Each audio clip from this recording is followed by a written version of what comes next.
Olá, que bom ter você aqui. Que Deus em Cristo esteja abençoando toda a tua casa e a tua família, em nome de Jesus. Antes de falar sobre mais um livro de oração do Eduardo M. Bondes, eu vou pedir para você se inscrever no nosso canal, ative o sininho da notificação, para que todas as vezes que nós lançamos conteúdos novos aqui no canal, você receba aí de primeira mão e seja edificado pelos conteúdos, pelas dicas de bons livros, né, que nós iremos postar aqui no canal. E falando de Eduardo M. Bondes, nesse exemplar aqui, é a arma da oração. Se você entrar em nosso canal, você vai ver que nós temos também outros vídeos falando desse grande homem de Deus que nos deixou um legado de oração, uma vida de busca na presença do Senhor. Um homem que era habitante do lugar secreto. Ele habitava no esconderijo do Altíssimo.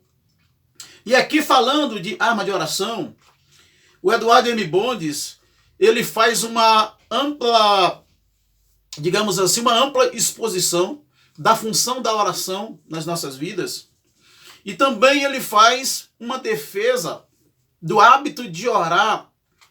E ele defende que o cristão, ele precisa orar. Ele defende e ele inspira, através da sua própria vida, que o cristão, ele precisa orar. Ele fala que as grandes obras que Deus fez aqui, através da sua igreja, foram através de homens que oravam, de homens que entravam no lugar secreto para falar com o Pai, e recebia do Senhor a direção, e recebia de Deus o direcionamento, recebia do Espírito Santo a capacitação sobrenatural para que a obra do Senhor fosse realizada. Ele cita aqui de grandes homens, mulheres, que na Bíblia Sagrada está registrada a sua intercessão, a sua vida de busca. Ele cita Ana, ele cita Jeremias, ele cita Jacó.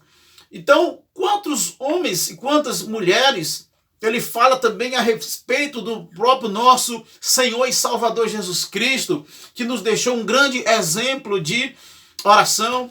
Ele diz que quando a igreja ela deixa de orar, mas a obra de Deus ela perece. O problema de muitos cristãos estarem vivendo uma vida fraca, uma vida raquítica, uma vida sem desenvolvimento espiritual, é porque eles abandonaram o lugar secreto de oração.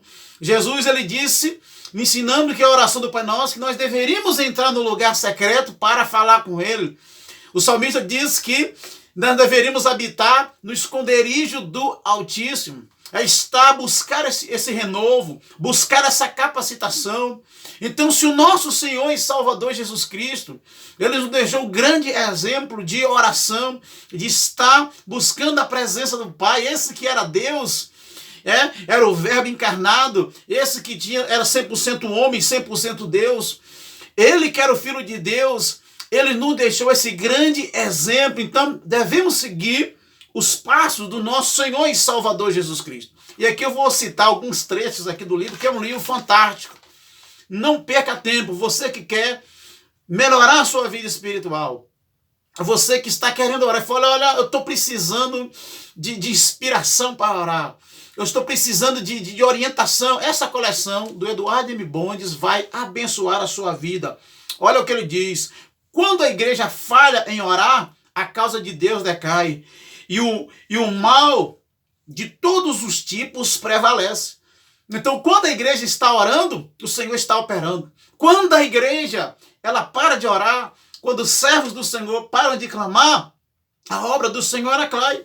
Então, o Senhor vai usar homens e mulheres que estejam com o seu coração no lugar secreto, que estejam no seu coração, com o seu coração, melhor dizendo, diante do altar dele, de joelhos dobrados, com o rosto no pó, assim como o John Wesley e quantos outros homens de Deus. Olha o que ele fala aqui: agentes de oração do Altíssimo são sempre precursores de prosperidade espiritual. Então, quanto mais eu e você, quanto mais a igreja ora, mais o Senhor derramará das suas bênçãos sobre o seu povo. Em Atos capítulo de número 2, quando a igreja estava reunida ali, no dia de Pentecostes, eles passaram vários dias orando, estavam reunidos em um mesmo objetivo, em um mesmo propósito. Os discípulos pediram ao Senhor que lhes ensinasse a orar. Pregando outro trecho aqui do Eduardo M. Bondes, os dias do esplendor de Deus têm sempre sido maiores dias de oração. As grandes ações de Deus neste mundo têm sido condicionadas, continuadas e modeladas pela oração.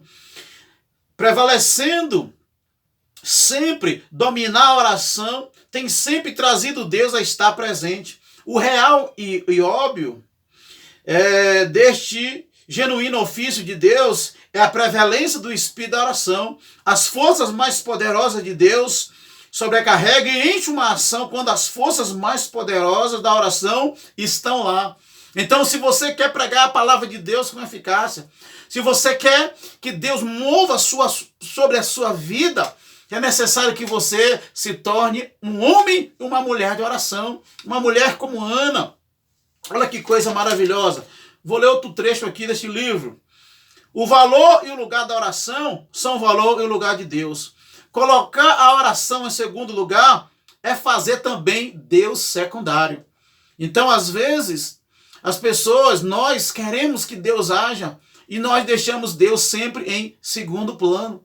Então, estar no lugar secreto com Deus, separar um tempo para estar com Ele, como diz Eduardo M. Bondes, é nós declararmos que nós estamos precisando da ajuda de Deus, que nós precisamos do seu agir sobrenatural. Que coisa maravilhosa. Oh, glória a Deus. A pregação mais bem sucedida é aquela onde há muita oração. Então, se você quer autoridade para pregar, é preciso que o pregador esteja diante do altar do Senhor em oração, se revestindo do poder de Deus. Olha que coisa, que livro maravilhoso. Vai abençoar muito a sua vida. Então, corra lá e adquira este exemplo, esta coleção de homens de oração. Na realidade, a negação da oração é uma negação do próprio Deus. Pois Ele e a oração são inseparáveis, que nunca poderiam ser divorciados. Então, não há como viver uma vida cristã sadia, abençoada, se não tiver uma vida íntima de oração, buscando a presença do Senhor. Depois que eu terminar esta coleção, eu vou trazer um vídeo aqui, fazer um vídeo especial, relatando como a minha vida mudou, depois que eu comecei a separar um tempo maior para estar na presença de Deus. Como a minha vida foi transformada. Então eu vou fazer um vídeo aqui, falando sobre isso, assim que eu terminar de falar de todos os temas que Eduardo M. Bondes ele trata. Deus concede grandes benefícios aos seus filhos quando eles procuram isso ao longo na avenida da oração. Então ele está dizendo, se eu quero ter grandes benefícios da parte de Deus, é necessário que nós estejamos sempre com os nossos joelhos dobrados, buscando ao Senhor em oração e se revestindo da sua graça e do seu poder. Que coisa maravilhosa! Não orar é uma negação de Deus, uma negação à sua existência, uma negação da sua natureza e uma negação de seus propósitos diante da humanidade. Então, deixar de orar é estar em pecado, é estar em rebeldia contra o Senhor. Então, às vezes, as pessoas reclamam que as suas vidas espirituais estão monótonas, que a sua vida espiritual já não tem mais aquele vigor, é porque esta pessoa abandonou o lugar secreto de oração. Mas que Deus em Cristo nos dê força para que nós venhamos nos tornar homens e mulheres de Deus a cada dia e que nós venhamos completar a nossa carreira, o nosso chamado, o nosso ministério aos pés do Senhor, em oração, recebendo a sua orientação, recebendo a sua direção, e que Deus em Cristo abençoe a sua vida. Eu creio que este vídeo vai abençoar você, e você vai se tornar um homem e uma mulher de oração, um jovem, um ancião cheio do Espírito Santo, para a honra e glória do nome do nosso Senhor e Salvador Jesus Cristo. Deus abençoe a tua vida. Até breve no nosso próximo vídeo, em nome de Jesus.